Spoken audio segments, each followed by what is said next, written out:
Now we begin chapter 62. Chapter 62 is a little different.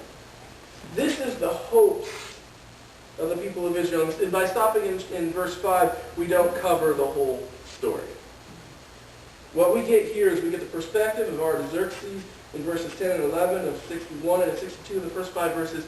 This is the perspective of what the desires of the people of Jerusalem are. They have just gotten this word, just been given this prophecy that they are going to be saved by Persia. And they don't even know who Persia is. They're going to be saved by this foreign country. And they don't really like it. Their pride is saying, it has to be us. We are your chosen people. Come on, it has to be us. Then he says, starts out, the first speaker, it's essentially 5 speakers in here. The first speaker says, for Zion's sake, I will not keep silent. For Jerusalem's sake, I will not remain quiet till her righteousness shines out like the dawn, her salvation like a blazing torch. For Zion's sake, I will not keep silent. For Jerusalem's sake, I will not remain quiet till her righteousness shines out like the dawn, her salvation like a blazing torch. They're trying to invert what God's doing here. Instead of God adorning us with salvation and giving us a robe of righteousness, they want to see emanating from Jerusalem that righteousness and that salvation. It's an inversion of that desire of God.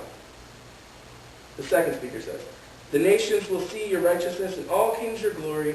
You'll be called by a new name that the mouth of the Lord will bestow. The nations will come flocking to Jerusalem because it's Jerusalem, is what they're saying. The second speaker says, draw all people to this town. Remember the hope of Jesus Christ that is going to be given later on in this passage, talking about that Savior who is going to come. That's the one to whom everybody is to be drawn. But it doesn't change our desires, does it? Our desires are often, I want to have this place where everybody can come together, and I'd like that place to be my home. Of course, I want it to be my home because I'm special. It's all about me, you know. It's all about God. It's all about His grace. It's all about His mercy. But that doesn't change our desires. We've been talking about a little bit about desires and the idea of I want that during youth group. We've been studying the book of Judges.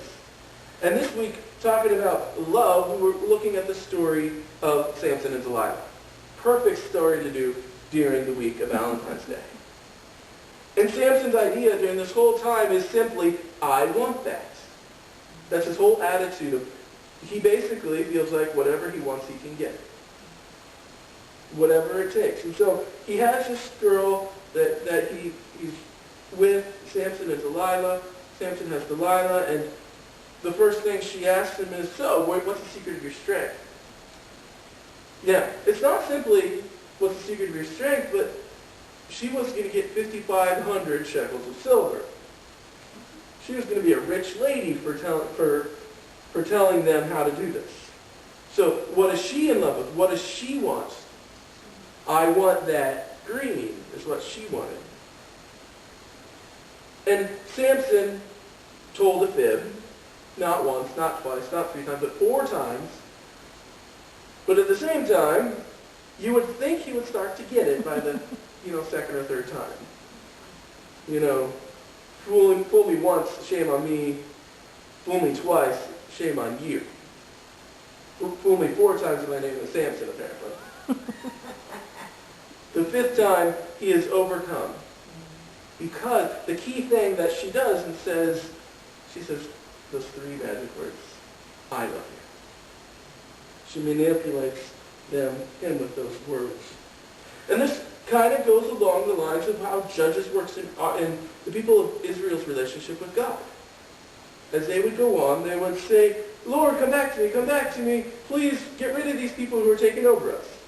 God would raise up a judge, get rid of them, and then they would have peace for several years. And then they would start falling back down again. And then, please help us, please help us, please help us. And then they would have a few years of peace, and then back down again. And then, please help us, please help us. And God said, no. No. And then they get to the story of Samson, and God's like, you're not asking me to help you, but I'm helping you anyway, because I love you. Because I care about you. Even though you're perfectly comfortable living the way the rest of the world does, I still love you. I still care for you. And I'm still going to reach out for you.